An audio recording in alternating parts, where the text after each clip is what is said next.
In today's show, we're talking about the New York Knicks and their fantasy basketball value. Michael Bolton. Thanks, Josh. It's Michael Bolton here, and it's time for another episode of the Locked On Fantasy Basketball Podcast. Let's get to it. Let's get to it, indeed. You are Locked On Fantasy Basketball, your daily fantasy basketball podcast, part of the Locked On Podcast Network.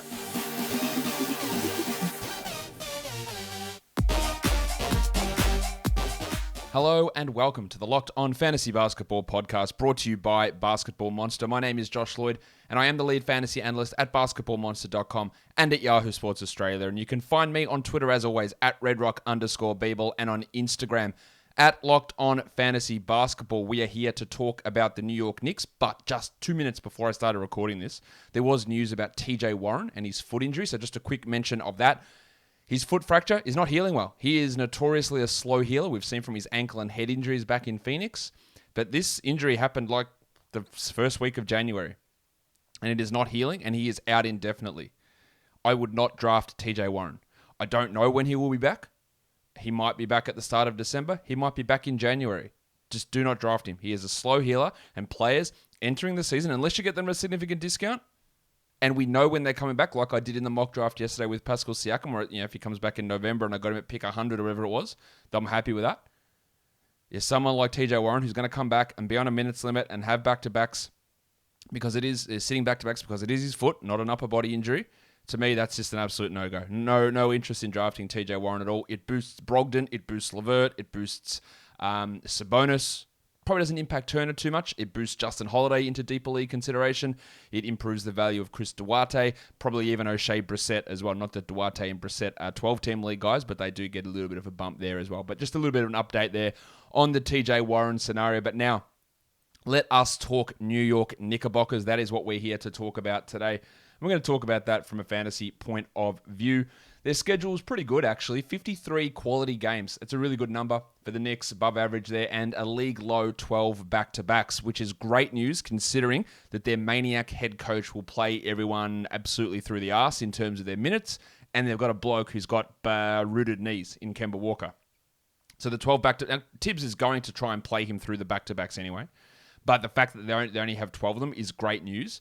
And that does, I think, really help Kemba Walker's fantasy stock. In the default Yahoo playoffs, they have 11 games, a 3-4-4 schedule. Pretty good. And in my default playoffs, they have 10 games. Again, pretty good. 3, 4, and 3 in that playoff type setting. So overall, I think it's a really, really strong fantasy schedule for the New York Knicks. Again, that's a 2% equation in terms of what you're balancing for your drafting. But when you're coming to tiebreakers, it is important to note. So that's how we're looking at these New York Knickerbockers. Let's look at pressure points and what can impact the projections. Tibbs splitting minutes. Now I know you're going to laugh at that. But there is a possibility. What he does at center with Mitchell Robinson and Nerlens Noel. And there's Robinson says, "I'll take it from here." Does Robinson, before he broke his foot last year, we don't actually know if he's going to return. I'm going to talk later on to Gavin Shaw of Locked On Knicks and see if we can get an update on that. He was playing 28 minutes a night and Noel was playing 20. Do they go to 24-24, or is Robinson installed as a big full-time starter? That's a question. The other one is in the backcourt. Lots of options. Derrick Rose, Immanuel Quickley, Alec Burks, Kemba Walker, Evan Fournier. Does Tibbs split the minutes, or does he go, well, Fournier and Walker are my starters. They're playing 32, 34, 35 minutes. And then quickly, you just get 10 minutes of scraps, and Rose, you get your 22 minutes, and that's it. And Burks fight for whatever. I don't know. It's not very Tibbs-like to do that, but then you got to balance it. Like, it's not Tibbs-like to play minute splits and limit the minutes of his starters, but it's also Tibbs and Derrick Rose. So there's a big question mark there. He could go full-on 35 minutes for Kemba and Fournier, or he could play everyone 26 minutes. Fournier, Rose, Walker, Quickley. That's a big difference. Robinson's foul rate is also important. Last year, he stayed out of foul trouble. The minutes went up, but the block rate, the arse fell right out of it. He was really poor with his block rate, and it dropped his value considerably. Can he get those two things to marry up? A low foul rate and a high block rate. It's hard to do, that can really elevate him. He could become a real draft steal. Or if it remains as it is, then in some situations he's a draft bust. We'll talk about that later on. And then Julius Randle shooting. He went from like a 27% three-point shooter to a 40% three-point shooter. Which one's real? Does he fall way back? I think he's going to lose a bit of usage this year. But if the shooting falls off and looks anywhere close to what it did in the playoffs, then he's going to really struggle to maintain that level of value where he was a back-end second-round guy last year. That's a real problem to me. That if that shooting, that 40% three-point shooting that Randle seemingly pulled out of nowhere, if that is unable to continue, then he does lose quite a bit. And towards the end of last season, we saw him really struggling with efficiency numbers, and the field goal percentage was a massive drain. The hope is, I guess, that with some of the offensive load being taken away from him, that he can improve the overall efficiency. But that, at this point, is yet to be fully realised. We'll see how that goes as we move along. But if you're worried about, actually, you know what, I needed this last night, sweat block, because I left my heater on in my house and it was bloody hot. I was sweating like a crazy person. If I had sweat block on, I would have been okay. Wouldn't have woken up drenched. I'm sure you don't need that extra information, but the information you do need, if you do suffer from excessive sweating, is sweat block is the answer. Wipe it on before you go to bed. Wake up the next morning, shower, go to school, go to work, and you're covered for up to 7 days. This is doctor-created and doctor-recommended, the strongest clinical antiperspirant that you can find anywhere, and you can get it now for 20% off at sweatblock.com by using the promo code LOCKEDON. It's at Amazon.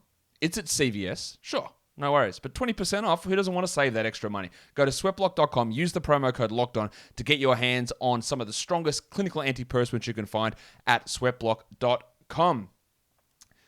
Guys, does this sound familiar to you? You've got one device that lets you catch the game live.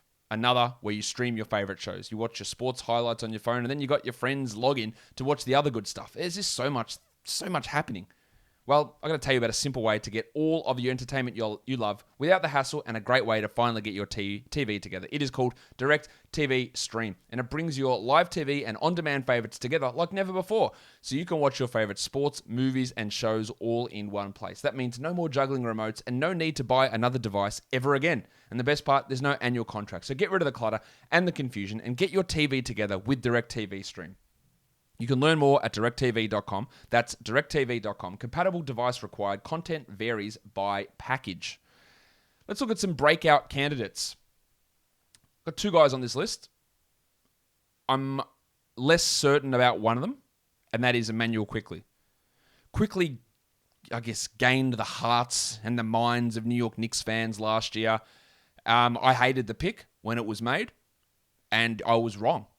I also think that the way that he is being viewed at the moment is probably a little bit in excess of what his actual talent level is. My concerns from draft time still remain that he's not a point guard, really. Although he did flash some passing skills at Summer League for sure. But he's too short to really be a full-time shooting guard. That's a little bit of my worry. And what he was doing was this insanely high efficiency number from three and a crazy free throw drawing rate. That did cool off as the season went on. Now, if he can maintain this level of getting to the free throw line, if he can improve his overall efficiency, which was pretty bad last year, and he can improve his passing, then there is real breakout candidacy there. The problem is, at this point, he's maybe getting 12 minutes a night, 13 minutes a night behind Rose, Walker, Fournier as the fourth guard. Now, injuries can happen to any of those blokes, Rose and Kemba especially, and Quickley could be thrust into a starting role, and he could really break out and show that, even on a per game basis, he is better than Kemba. I really don't think that's the case, but it's possible.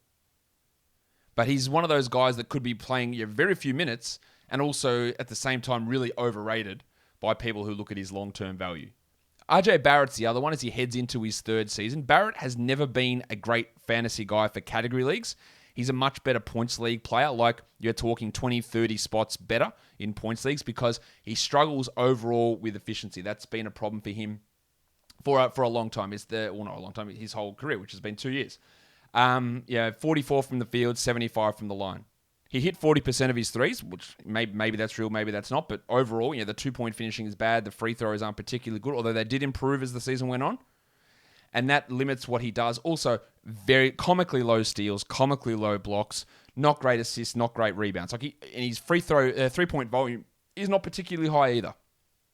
He's like an old schooly type player who gets a lot of points.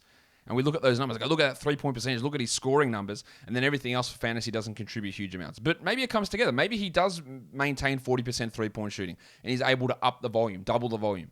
Maybe he is able to go out there and hit and hit threes at a higher level and maintain 80% from the free throw line. Maybe he's able to do all that. Maybe miraculously defensive stats come in. They won't. I've got almost no hope that that's going to happen. The other problem, I guess, with Barrett, I could look at is say, well, he comes in and then his usage drops because Walker and Fournier are there. And he gets pushed a little bit to the back burner. There is a potential breakout coming. Third year, it's a key time. Really, really big time for players to break out. But there are also some factors that just push against that a little bit, which is something that I'd just be a little bit cautious with when thinking about Rowan Barrett Jr. for this upcoming season. Let's look at some fantasy sleepers. Last year in the preseason, I was really worried about Kemba Walker and his knee. Yeah, he had that problem in the bubble, and then we got to the start of the season and went, like, his knee's rooted, guys. He's still going to... I'm paraphrasing the Celtics, but I said he's going to have to sit back-to-backs and be on a minutes limit. I went, oh, no. Like, the fact that he is still dealing with a knee problem 4 or 5 months removed from the bubble after sitting out like all through March and then came... I thought, oh, he's rooted. He's finished. But then it was all right. Like, the last 2 months of the season, he was the 40th ranked player on per game basis and didn't really sit any games. He started playing back-to-backs. So I think the narrative... Like, I thought that this was a degenerative issue, and it still may be, but he was able to play through it towards the end of last season and still put up good numbers. And this all leads me to say that he's ranked 79th on Yahoo and 82nd on Fantrax. On a per-game basis, I think he beats that pretty comfortably. The worry you have is Tommy Thibodeau coming in and playing him 36 minutes a night and then his knees blowing up. But I guess on the flip side, you look at that and go, well, maybe Tommy Thibodeau plays him 36 minutes a night and his knee doesn't blow up and he becomes the 30th best player. So I'm very happy to take a flyer on Kemba Walker around that 80 mark, 85 mark, with knowing that on a per-game basis he beats that pretty easily, I think. And then you just fingers crossed that he's just not going to miss 20 games. If he misses 10 games, it's no problem. You fingers crossed he's not going to miss 20. Evan Fournier, I think, is too low. 117 on Yahoo, 109 on ESPN, and 117 on Fantrax. Fournier was the 88th ranked player last year in just 30 minutes a game. He had some struggles in Boston for sure, but he moves in as the starting shooting guard, I believe, for the Knicks. He's better than what they had there previously in Reggie Bullock. Yes, Rose and Quickley are behind him, but Fournier is better than both of those players. And again, if Thibodeau loves it, he plays 35 minutes. And he just obliterates this number. I think you're looking at him probably in the 90 to 105 range. So it gives you a bit of scope. ESPN's got him at 109, which is probably a little bit too low, but it's not too bad. The Yahoo and Fantrax ones are the ones that I'm really paying attention to. But to me, I love him as a later round pick. And then you got to mention this one. Nerlens Noel's at 277 on ESPN. Now, I saw him go in the top 100 of a mock draft I did yesterday, I think it was. Well, I know it was yesterday. I think he went in the top 100. That's what I'm trying to say. That's too high. I don't believe that Noel is going to play the 24 minutes a game that he played last year, where he was the 103rd ranked player. And then in points leagues, he was 158th in 24 minutes a night. I don't think he's getting to that level. But I also know that 277 is just pure insanity. Like, he is going to be the backup center. He will play 20 minutes a night, and he will, at worst, be a top 170 guy. So on ESPN, pay attention to why. You can't answer why. You can't answer why he's that low, but pay attention to the fact that he is down as low as he is in those in their rankings, because he can be absolutely someone in deeper leagues or even back end of a standard league. Probably wouldn't, but even in a back end of a standard league, you can take that flyer in case he takes that job from Mitchie Robinson. Because if he does, then the top 80, top 70 is absolutely one that you need to be considering as an option for big Nerlens. Let's look at some fantasy busts now. Now, I just talked about how good Kemba Walker could be. ESPN has him at 32. That's ridiculous. There's no way that you take him at 32. Even if, best case scenario, he plays 35 minutes, he's healthy, he doesn't sit back-to-backs. Why would you take that risk where everything needs to go right to pick him at 32? It is pure insanity. You take him at 70, you take him at 75, 80, and then if it works out, by all means. Under no circumstance do you take him in the top 40 or even the top 50. It's just not happening. 32 is bananas. and they need their head read. There's no way. That is real. I'll say the same for Mitchie Robinson, who comes in at 66 on Yahoo and 75 on Fantrax. ESPN's got him at 96, and I think even that's a little bit too high. Robinson last year, with that real dip in his block rate, was the 109th best player. And he did that in 28 minutes a night. And in points leagues, it's worse for him. He was 122nd. Both him and Noel, much worse in points leagues than category leagues. You know, I can easily see a situation where Robinson gets the block rate back up, plays the 28 minutes, and becomes top 50 with 70% field goals, 2.5 blocks, 10 rebounds. That's all possible. But am I going to hope that all of those things happen and take him at 66? That's ridiculous. Take him at, if you want to really make sure you get Mitch Robinson, take him at 80, take him at 90. Maybe he's a top 100 player, maybe he isn't. But at 66 or 75 on Fantrax, like, my guys, calm down. We're not doing that. ESPN, again, drinking the insanity juice. They got Derrick Rose at 89. I do not know what they think is happening. He was 114th last year in 26 minutes, Derrick Rose. He was 111th in points leagues. Derrick Rose is 1 year older. There are better players ahead of him in Kemba Walker and Fournier. And ESPN's looked at that and went, yeah, fucking Derrick Rose is going to be fucking better. My guys, how? Sorry, kids. Didn't tell you to cover your ears. Derrick Rose is not going to be worth the 89th pick. Derrick Rose is fine at pick 140, 130 if you want to get spicy. But you're not picking him at 89 unless there's something actually wrong with you. And then I'll say the same thing for RJ Barrett at 89. In a points league, fine. Absolutely no problem. He's possibly, and I took him around this area, I think at like 70-something, I took him in the mock draft yesterday because it's a points league. That's what he does. There is also the risk that he does move from the second offensive option to the fourth behind Fournier, Kemba, and Julius Randle. He could do that easily, and that's a real worry. So what they're hoping for here on Fantrax with an ADP of 89, that either everyone there is drafting in a points league, or they're expecting him to maintain usage, improve efficiency, improve defensive stats and rebounds and assists. And that's just not a winning formula for a draft. Take a flyer on him. Get him in the right spot. 89 is not that right spot. Interestingly, on Yahoo, he's ranked 103, RJ, and his ADP is 87. So people are reaching up for him. Again, maybe this is influenced by points leagues, but I know for a fact the points leagues are less than half of leagues. So I don't know I don't know why people are super reaching for RJ Barrett. I think in that 9th round, 100 to 115 type range, if you're hoping for a little bit of upside for him, is fine. But remember, there is that risk that Kemba and Fournier do take some of his usage, and he is a player whose fantasy value really is impacted by usage because of the low rebounds, assists, steals, and blocks, and poor percentages. The value comes from being an 18, 19 point per game scorer, maybe 20 if everything goes well. That's where the value lies in him, not in peripheral numbers. And if those shots disappear, then the value goes along with it. Built Bar is the best tasting protein bar ever. You know it, I know it. Have you tasted it? If you have, what's your favorite flavor? Is it salted caramel, cookies and cream, mint brownie, double chocolate, German chocolate, strawberry, raspberry? So many great flavors out there. But not only are Built Bars delicious, they're also healthy. 17 to 18 grams of protein, 4 to 5 grams of sugar, 130 to 180 calories, and just 4 to 5 grams of net carbs. So not only are they a delicious treat, but they're also good for you. Right now, you can get a box, or as many boxes as you want, of Built Bar at 15% off by using our promo code LOCKED15 at built.com. So get yourself a box, a mixed box, multiple boxes, every flavor box, whatever you want to do, of Built Bar. Built.com, use the promo code LOCKED15. Built Bar is the best tasting protein bar ever. Football has started. College football is done. It wasn't done. It started. Pro football, we are a day away from the season started. It is that time of year where you need to start turning your betting attention to football. And the best place to do that is at Bet Online. Get all the updated odds, props, and contests, including online's biggest $500,000 NFL mega contest and the world's largest $200,000 NFL Survivor contest. Open now at Bet Online. Also, take advantage of their opening day super promo. Make a bet on the Thursday, September 9th season opener between the Super Bowl champion Tampa Bay Buccaneers and the Dallas Cowboys. And if you lose, your bet will get refunded up to $25 for new customers who sign up with the promo code NFL100. From football, basketball, boxing, right to your favorite Vegas casino games. Don't wait. You can take advantage of all of their great offers for the 2021 season right now. BetOnline are your online sportsbook experts. Okay.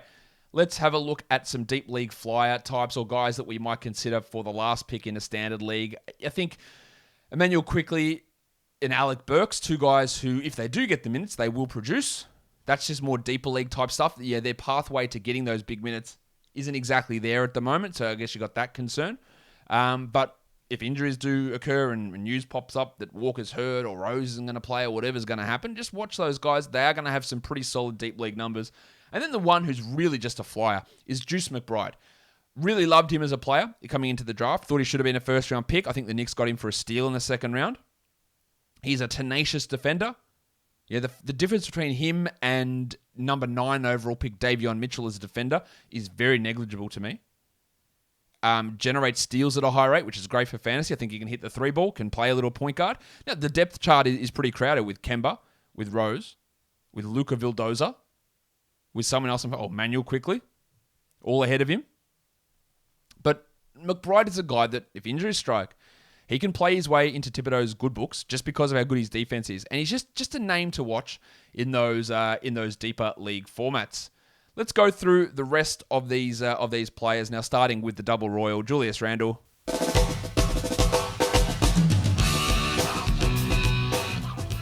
All right, Randle last season obviously was very impressive, a real surprise packet. He averaged 24, 10, and 6. He shot 46 and 81. He was the 24th ranked player. That's great.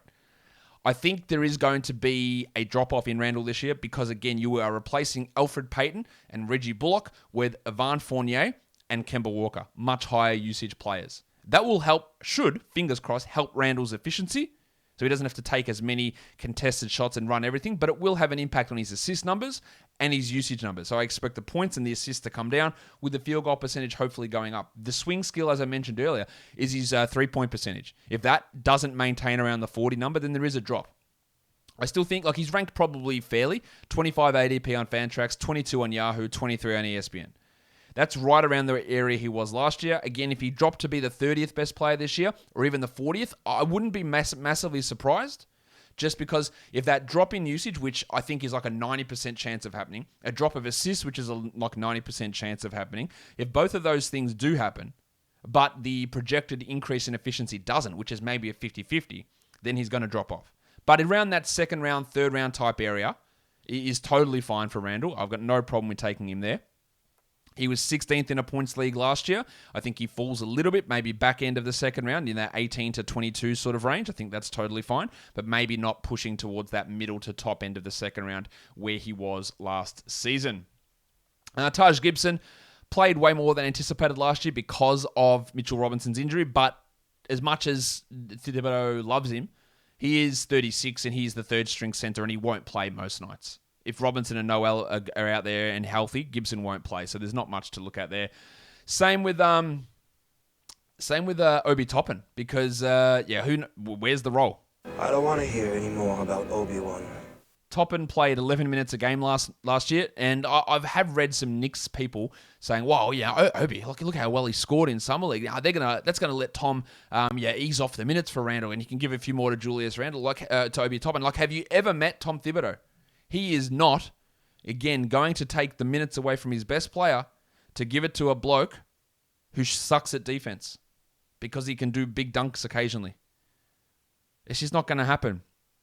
And you've got Noel and Gibson and Robinson playing center, so Toppin Randle lineups I think are still going to be limited. So while Toppin might play 2 extra minutes a game, I don't think it's going to be a situation where he's all of a sudden playing 20, 22, and Randle, they're just keeping him fresh and playing him 31 a night. This is not what Tom Thibodeau does. I could be wrong. Maybe Tommy will prove me wrong. He won't, but maybe he will. They also signed Luka Vildoza at the end of last season. We didn't see him play, but he is around. To be their 5th point guard. I'm not really sure he plays at all. While Kevin Knox, I think we can strike him out in terms of an NBA career. He is cooked. They drafted Quentin Grimes in the first round. Much like Immanuel Quickley last year, I didn't like the pick in the first round. I don't know if Grimes will prove me wrong. Grimes can be an interesting shooter, but again, there's just so much depth ahead of him at this stage, including Alec Burks, RJ Barrett, Fournier, Quickley, Rose, Walker, McBride. It's just hard for him to find a regular rotation role. And they have the high flyer, Jericho Sims, on a 2-way deal, who I guess there's a chance that if a lot of injuries in that front court happen, he could be an interesting high field goal percentage type player. But realistically, we're not getting to that area with him, guys. That's it. That's the New York Knicks done. fantasy basketball value of them. Let's just go through it again. Randle in that second round, a little bit higher value in points leagues. Kemba, I think, in that 60 to 80 range is fine. There is upside in him. Injury in the knees is a real concern. Fournier, I think, is going at a bit of a steal. Barrett, I think, is getting overrated unless you're in a points league where maybe he's underrated. And Mitch Robinson, watch that value because his block rate really determines exactly what happens. Noel, fine as a last round guy. Rose, probably not a 12-10, and nor is Quickley. And Burke's just that deeper league guy. Well, Gibson and Toppin and McBride, they're not going to be guys who contribute all that regularly. Guys, that'll do it for us. Don't forget, follow this podcast, Apple Podcasts, Google Podcasts, Stitcher, Spotify, and on the Odyssey app. If you're here on YouTube, give it a thumbs up, leave a comment, ring the notification bell. Guys, we are done here. Thank you so much for listening, everyone. See ya.